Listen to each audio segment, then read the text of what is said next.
Greetings, all you people out there in YouTube land. We are Old Drunken Discography. I'm Jason. With me is Tim Just playing with records. and Bill. Burn the witch. And we're talking Queens of the Stone Age. We are ranking their studio albums. If you missed the previous 3 videos, go check out the link down below for the playlist to see where we have ranked them so far. This one we are talking Lullabies. We'll do a quick recap. So far we are matched up and lined up perfectly. Might be a wrench here. Who knows? This was Tim's pick. Every week we rotate out who picks what, and he picked Queens of the Stone Age. So, yeah. Who wants to talk about Lullabies? I'll start. Yeah, go ahead and start. Yeah, so first album after some commercial success. First album after Nick Oliveri is excused from the band. Yeah. Josh had a lot that he had to say with this album. For the most part, it's him and Alan Johannes playing the bass and handling the vocals. I think he says what he needs to say on this album. Is Nick missed? Yes. Is this a rad album though? Absolutely. Starting us off with Lullabies to Paralyze is the lullaby with Lanigan singing is oddly it's very comforting. It's like a really good album intro, I would say. It doesn't stay its welcome too long. It's not like a full real song or anything. Just a nice little intro. And then you get that bass line into Medication, and then like really from Medication on, this thing just rips. Everybody knows that you're insane, Tangled Up in Plaid, Burn the Witch, which was a single, In My Head, which was a single, and a Desert Session song. And then Little Sister, like just bam, 6 songs right in a row. Knock ya. And then I Never Came, top song contender. I love the vocals on that song. I love the bounce to it. And then we get to the real meat of this album. Someone's in the Wolf, The Blood is Love. That is almost 15 minutes of just riff city. Super heavy, super kind of... You know what? One thing I always liked about this band is, they've got like really like distorted guitars and heavy riffs, and the drums are pounding, but the timing is off just a little bit. Where instead of like bang your head, it's more shake your ass, and All it right. really. Yeah, it really, that kind of leads us into the next couple tracks, Skin on Skin, Broken Box, You Got a Killer Scene. Of those 3, I think Broken Box is the best one, but I do think that that's like the weakest side on the album, if you're going by sides, which I do. Fun thing with the vinyl though is you do get 3 bonus tracks, and they're all kind of about here as well. You get a remake of Infinity, which if we go back to Rated R, that was a song that was on the Heavy Metal 2000 soundtrack, and that version has Nick and basically the Rated R lineup, where this one is the Lullabies lineup, basically the same song. You also get Like a Drug on here, which was another Desert Session song. And then you get Precious and Grace, which is the ZZ Top cover with Lanigan singing. And did we mention Billy Gibbons is all over this album? Not only does he do the Precious and Grace, but he's also on Burn the Witch. Like that guitar solo is total Billy Gibbons. What else does he do on here? He also does some guitars on Like a Drug. Okay. And then the last track, The Long Slow Goodbye, is could be interpreted a lot of ways. Who is that song about? You just don't know. We talked about Songs for the Deaf being a good driving record. I think this one's a little better. This one is perfect for driving at 2 a.m. down a freeway somewhere. I could see that. Yeah, it works really well. And then the last thing I really want to say about it is, most albums, most vinyl records, they list the sides A, B, C, D. But this one has Ooh, that's a pretty one. You, Once, and yeah, it's a sweet orange marble, right? I'm a big fan of orange. And then the other one is a purple marble. Were lost. You were lost. Ooh. And so it doesn't matter what side you start with, it works. You were once lost. Lost you once were. Were you, yeah, that's just kind of stayed with me. I think that's really cool. That I will say that it's one thing I've picked up on these albums. Each album has its, I don't want to say album cycle because so many bands do album cycles where it's the same thing. Each album has its own identity, I guess. Like Sure, very Lullabies though. It doesn't come out swinging. It works. Oh. It's short. It ties into the previous album, but like opening track, Medication, that one comes out swinging though. Sounds like it belongs in a Tarantino film during a car chase. Everybody Knows That You Are Insane. The drums were fun.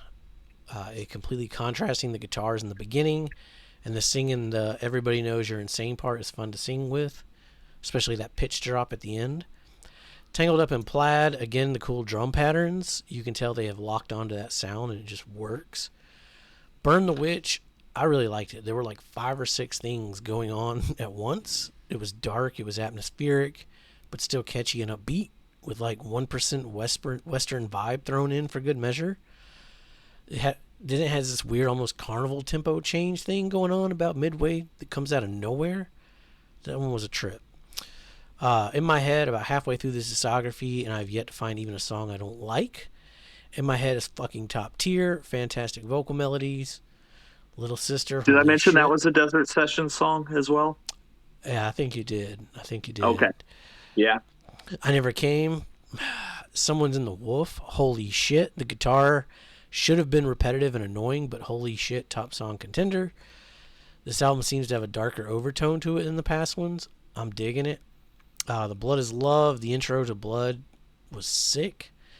Jesus, this shit is so good. Again with the darker undertones, just flows right into Skin on Skin, which was fantastic as well.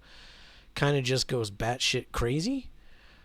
Broken Box goes batshit crazy as well. Piano, clapping, thick bass undertones, and those lyrics. Chef's Kiss. You Got a Killer Scene, man. There, man. Sexy as fuck. What's the fucking difference? We all gonna die. You gonna do something, killer? Come on, give it a try. Long, Slow Did Goodbye. you see who was doing the vocals on that one? Was that Lanigan? I can't remember. So here's a fun one in the vinyl. Lanigan is credited as salty vocals. Oh, wow. Right? And then the sultry vocals are Chris Goss, who produced the last couple albums, Brody Dow from the Distillers, and Shirley Manson from Garbage. Oh, wow. No, I missed that. Okay. And then, yeah, you also get Jack Black's on this album. See, you're fucking with my rankings. Stomping and clapping. You're fucking with my Hell yeah, rankings. that's peak Jack Black right there. Beat Jack Black. Long, Slow Goodbye, probably their weakest closer for me, but still really good. Like the last two albums, I could easily pick top 7 songs from this album alone. So those are my notes. Interesting. So I'm using the same sized wrench, I feel like, on the same hole for everyone here. 10 millimeter? Yeah. So I'll say this. This Lullaby as an opening, my notes were it's got like a smooth, sort of like a creepy sounding opener. But it's fucking awesome. That was it's not feel good, but I thought it was a damn good opener. Right. When I say it doesn't come out swinging, I mean like it doesn't come out like kicking ass, but it still works as an opening track. Yeah. And I think we're going to talk about Over the Years and Through the Woods on this episode as well. But if we don't, I'll point out that on the live video, you get a version of it with Josh singing. Ooh. So you can kind of like, pick your poison. Say Medication, the follow-up, I like especially how they did the vocal and guitars mix on that one. I thought that was really effective. Simple, but effective. Everybody knows kind of that, I call it a haunting guitar again kind of coming through. Still pretty damn good. Tangled Up, banging beat, like the groove, top song contender for me again. And that's, of course, play on the Bob Dylan Tangled Up in Blue. Yeah. Yep. Yeah. Burn the Witch. Honestly, it was okay. It wasn't my favorite song on the album. Wasn't my least favorite song. But it just... It's mid, as the kids say. No, it's not even that low, but like it's... Yeah, that's the one you got Jack Black doing the hand claps and stomps. I know. Like, see, that makes it top song contender for me. It was already a top song contender. Come on. No, like... each time I've listened to it, I've liked it more and more. And this was one of the songs from this album that I had heard. Was the single, yeah. Wasn't it like in Madden 04 or something? It was I think it was, yeah. Yeah, it was it got some traction. Yes, it did. This was my first hearing it.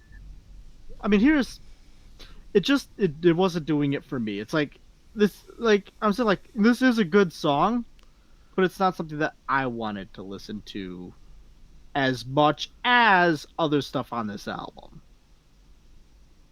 Let's see here. In my head, my comment is this kind of just like a re-recording of Go With The Flow with like a little bit of shifting. Who knows? It's still fucking good. But and I could tell with a lot of these songs, it felt like they're like, oh, Go With The Flow, and Lost Art had some good commercial success. Let's do some of those sounds again, but we're gonna tweak it again too. So they're not just cut, copy, pasting. We're not just falling back on what worked. It's like, okay, this worked. Let's see what we could build on it now. Right. That's how you stay fresh. That's how you stay new. That's how you come up with new things. That's how you don't just release the same. That's how you don't be Def Leppard. Let's be honest here. I read that he struggled with that too. He set out to not do another songs for the deaf. Sure. Yeah. And in my opinion, it's not. You got some of the same concepts, the same sounds, but you have the same. Well, not all the same people, but you have a number of the same people coming back again. You're gonna have some similarities because you're still the same band. It still sounds like Queens of the Stone Age for sure. Yep. Mm-hmm. But they're doing it different enough that it's a new album with different things in It's, it. it's like a completely different identity than Songs for the Deaf or Rated R or the first album. Like it has its Yeah. own Lullabies vibe. Yep. And then I only saw this tour cycle once. I saw it when they opened up the Nine Inch Nails with Teeth tour. And that was a great bill. Yeah, Nine Inch Nails is pretty fucking good live. I saw him on the Yeah, Fragile tour. yeah. Okay. Yeah, I saw with Teeth, and it was Queens of the Stone Age opened. See, that's a And it better was during opening. that cycle. I got fucking No perfect Lanigan. circle when I Lanigan saw him. didn't show up, but Alan and Natasha were there. Troy, Joey. It was great. Brody. She wasn't on stage, but she might have been lurking. Kind of like that album's lurking. What well, I could go Great get actually to I drive have around 3 a.m. Put this on real loud and just go for a drive. I could have got my Distiller's vinyl, I guess. I don't know if I should be doing a drive at 3 in the morning. I feel like that'd be dangerous to do. It's late enough to go driving. Yeah. It's not that it's late enough. It's that it's, after working all night, that might be a dangerous thing to go driving. A lot of drunks out on the Understood. road at night at that time. So bar close in Wisconsin is 2:30. Keep that in mind. Gotcha. A lot of boys in blue out as well. Mm-hmm. All small town. He Making said, them she quotas. said. But anyways, What'd you think of the closer, Bill? That's my. I thought I liked the closer. Actually, my initial comment, I liked the the last couple albums have had decent opening closing pairings. I like this opening closing pairing as well. I feel like it works well, opening with this lullaby, closing with Long Slow Goodbye. The vocals, the lyrics, the beat, the instruments. It's a damn good closer. Which says it's like, I'm having a different size wrench than you guys, but I think it's okay to have a different size wrench. Yeah. You can bring that 12 meter. It just don't fit with that 10 millimeter. Yeah, I mean, it can still eventually turn. It's just you gotta, kind of get a little bit of space. You I'm gotta on angle the it right. metric system. I'm glad you Yes. mentioned that because I completely forgot, and I even made the thumbnails that we had to talk about over the years and through the woods on this record on this video. Yeah. I did not watch it. Like I said, I did very little. There's only 2 albums that I did some B-sides on, and I blame Nickel. Blame Nickelback. So, yeah. Again, at this point, I'm a first-day buyer. They put something out, I'm going to buy it. I think I'm actually on this DVD. In some of the bonus features, they have some footage from that Atlanta show with Dave Grohl I saw. It's back of my head. It's dark. Who knows? But I'm going to say I'm there. And then you can stream, so the original release was a DVD and a CD, but the CD has 6 less songs than the actual show. And of course, it's those 6 songs that you want to get. Because within those 6 songs, they do a song that was listed in the track listing for Lullabies to Paralyze, but didn't actually appear on the album. So a true hidden track called The Fun Machine Took a Shit and Died. And this is the first release of that. They do a live version that's on the video, not on the CD. I'll be talking about that one in the next video. We will. Yep, it does come back. They finally get one out. This is not my favorite lineup of Queens of the Stone Age. Any favorite lineup has to include Nick Oliveri. That being said, I enjoy the album a lot. I enjoy the performers a lot. Joey Castillo is an amazing drummer who continues to just slay I think he's in the Circle Jerks now. Troy's still in the band. Alan is, like, we mention Alan a lot on this show. He's the unknown member of them Crooked Vultures. So he brings a lot of magic. And rest in peace, Natasha Schneider. She's no longer with us, but she contributed heavily to this tour cycle. And yeah, if at this point you're into the band, like, you should check this out. This is a great representation of where they were at this time. And they sound amazing. And you get a song that you have yet to get anywhere else.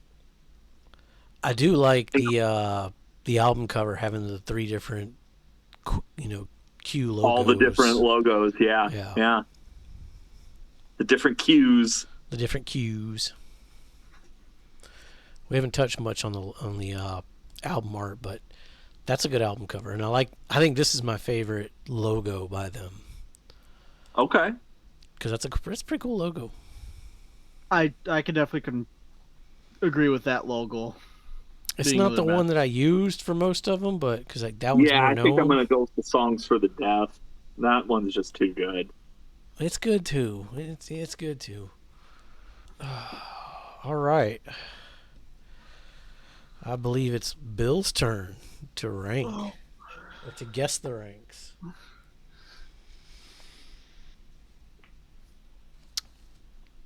Glad it's not Based me. upon what has been said,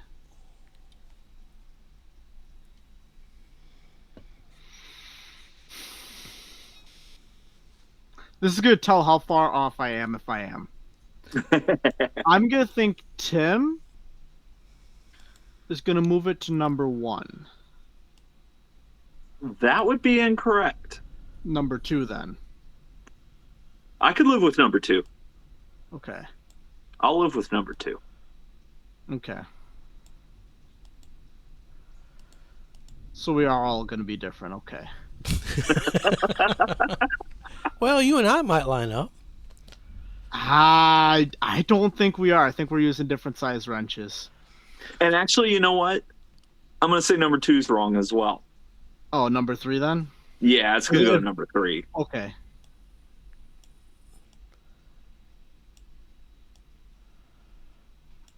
That makes sense, actually. Yeah. I mean, I feel like they're so close. Yeah. And it depends on the day. Let's But see. today, yeah, it's number 3. All right. Jason, it's going to be better than their debut album.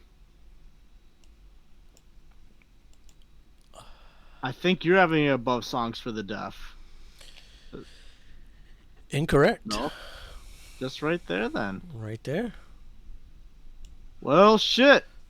Let me read my notes to it. Honestly, it doesn't matter where I put it. So far, the last 3 albums have been damn near perfect and kick ass all the way through. I guess for the sake of argument, I'll put it in 3rd. Well, so yeah, I guess I am going to be the only one putting a wrench in here. Ooh. Number 1? It's going to number 1.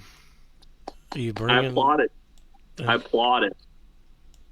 It's splitting hairs between that one and Rated R, I'll be honest. I like the sort of creepy undertones that Lullabies has, though, throughout a lot of its songs. Like, that's something I lash onto and I loved. Rated R has some amazing songs on it, too, don't get me wrong. And so does Songs for the Deaf. Yeah. So does the first album. I mean, it's just like, it's what do you want to listen, like, what sounds do you want to hear with the good sounds? Yeah, if you're looking for it's a lot darker, but it's still just as fucking. Like I said, those top 3 could be in any order. It really doesn't fucking matter. I mean, I think when we get to the color coding, that's going to tell all. The color coding will tell all. The color coding will tell all. Well, we still got we're halfway through. We got 4 more to go. Up next is Era Vulgaris, which might throw a wrench in here. Who knows? I already threw the wrench in. The wrench has been thrown. We're all screwed anyways. Tim and I are still lined up, so one of us could fuck it up.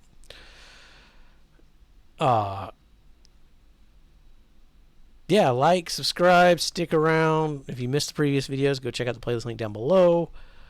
Leave us a comment down below. How would you rank these 4 albums? Hit us up on Discord. Show us your vinyl. Mm-hmm. Hit us up on Facebook. Mm-hmm. That's about it. Be safe. One of these days we'll get current and get a MySpace or an ICQ or a live journal or something. Something like one of those Yeah, talk you get all of tickers. Talkers. Yeah, Talkers. talk tickers, Got to do the Insta. tick tackers. Be safe. Make good decisions. Stay off the internet. Except for us. Us, yeah, Yeah, exactly. just watch us. Nobody else.